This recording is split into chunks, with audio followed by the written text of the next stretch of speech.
नमस्कार दोस्तों, मैं हूं अभिषेक कुमार बंटी, आपके अपने इस YouTube चैनल पर स्वागत कर रहा हूं। इस वीडियो में हम लोग बात करने वाले हैं बांसगांव लोकसभा सीट के बारे में। चुनाव जो है लगभग अब अंतिम दौर में पहुंच चुका है। आखिरी चरण का मतदान बचा है जो 1 जून को चुनाव आयोग के माध्यम से कंडक्ट करा लिए जाएंगे और इसका जो रिजल्ट है जो EVM में कैद होगा वो 4 जून को फैसला हो जाएगा और दोपहर के बाद से लगभग इतना हो जाएगा कि किस पार्टी की जो है सरकार या फिर कौन से गठबंधन की सरकार जो हमारे देश में बनने वाली है। इंडिया गठबंधन की सरकार बनाने में लोग अपने कामयाब रहते हैं, राहुल गांधी जी कामयाब हो जाते हैं, कांग्रेस कामयाब हो जाती है, या फिर जो है NDA गठबंधन जो नरेंद्र मोदी जी के नेतृत्व में चल रहा है उसी की गठबंधन की सरकार बनती रहती है, बनी ही रहती है। फिलहाल हम बात करेंगे बांसगांव लोकसभा सीट के बारे में। बांसगांव लोकसभा की जो सीट है ये सुरक्षित सीट है, उत्तर प्रदेश की 80 लोकसभा सीटों में से।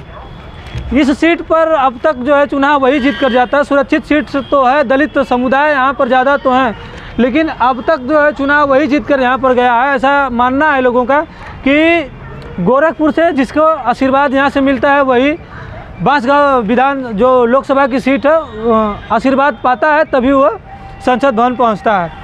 कारण ये माना जाता है कि बगल के ज़िले से सटा हुआ गोरखपुर बांसगांव दोनों लोकसभा सीटें सटी हुई हैं और जो गोरखपुर की जो गोरक्षक पीठ है या फिर यूँ कहें गोरखनाथ जी का मंदिर जो है, जिससे खुद मुख्यमंत्री उत्तर प्रदेश के वहाँ से ही एक तरीके से कहा जाए तो चुन कर गए हैं, 5 बार के सांसद भी रह चुके हैं गोरखपुर के। तो ऐसा माना जाता है कि यहाँ पर से जब तक ये आशीर्वाद नहीं इस मंदिर से यहाँ के प्रशासनिक अधिकारियों के द्वारा दिया जाता है या फिर चुनाव माध्यम में जब तक नहीं सपोर्ट किया जाता है तब तक यहाँ से जो है कोई प्रत्याशी चुनाव जीत कर नहीं जाता है। ऐसा नेताओं का मानना है, सभी नेताओं का तो नहीं मानना है, स्थानीय लोगों का मानना है। ऐसी सारी चीज़ें पूरे इस क्षेत्र में व्याप्त हैं। फिलहाल हम बात करें प्रत्याशियों की तो NDA के प्रत्याशी जो है कमलेश पासवान जी हैं। कमलेश पासवान जी के बारे में बात करें तो पासवान बिरादरी से आते हैं, तो जाहिर सी बात है कि एक अच्छी खासी जनसंख्या है पासवान बिरादरी की यहाँ पे। और जो है एक लेकिन निगेटिव पॉइंट ये भी है कमलेश पासवान जी की से कि लगभग 3 बार से ये सांसद रह चुके हैं इस सीट से। तो ऐसा माना जाता है कि उत्तर प्रदेश में खास तौर से जो पूर्वांचल का इलाका है, कुछ सीटों को छोड़ दिया जाए तो लगातार 1 से 2 से 3 बार जो सांसद यहाँ से रह जाता है तो कहीं ना कहीं एक मैनिफेस्टो बन जाता है लोगों के मन में कि सांसद जी अच्छा काम नहीं कर रहे हैं, अब इनको बदलना चाहिए। तो कहीं ना कहीं ये फैक्टर भी कमलेश पासवान जी के साथ प्रभावी दिख रहा है पूरे क्षेत्र में। इनके काम से जो है काफ़ी क्षेत्र के लोग ऐसा लग रहा है कि नाराज़ हैं। तो हो सकता है कि कहीं ना कहीं इस बार हार का मुँह का सामना देखना पड़ जाए कमलेश पासवान जी को। और वहीं NDA गठबंधन के जो प्रत्याशी हैं सदल प्रसाद जी हैं, इनकी भी पकड़ क्षेत्र में अच्छी मानी जाती है। MP का चुनाव भी लड़ चुके हैं, हार का एक बार सामना कर चुके हैं। क्या चीज़ें किस प्रकार से होती हैं, जो 9-6 होता है राजनीति का, अच्छी तरीके से एक बार में हर कोई सीख लेता है। उधर नाराजगी चली रही है NDA गठबंधन के प्रत्याशी के माध्यम से, तो ये फैक्ट कुछ काम करते हैं तो जाहिर सी बात है कि चुनाव जीत सकते हैं सदल प्रसाद जी, ऐसा विशेषज्ञों का मानना है। वहीं जातिगत समीकरण के बारे में बात करें दोस्तों तो यहाँ पर जो है ब्राह्मण राजपूत वोटरों की जो संख्या है दलित वोटरों के बाद जो है, दलित वोटरों की बात करें तो लगभग 4.5 लाख के आसपास जो हैं दलित वोटर यहाँ पर रजिस्टर्ड हैं।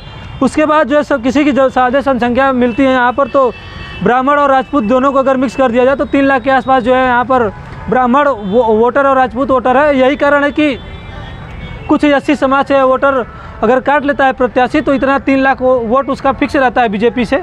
तो कहीं ना कहीं बीजेपी यहाँ से लगातार हर बार जीत जाती है।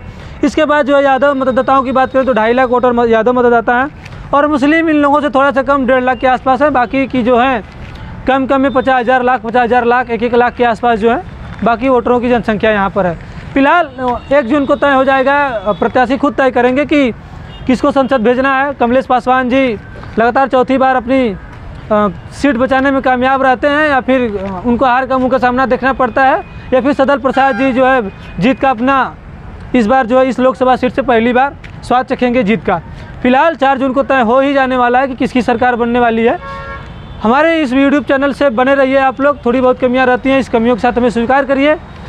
आपसे विनती है इस बात के, और आगे चलकर जो है इन कमियों को दूर करके जो है आपके माध्यम से इस चैनल पर और अच्छी चीज़ें जानकारी दी जाएंगी और यथावत दी जाएंगी। चलिए मिलते हैं अगले वीडियो में, तब तक के लिए जय हिंद, जय भारत।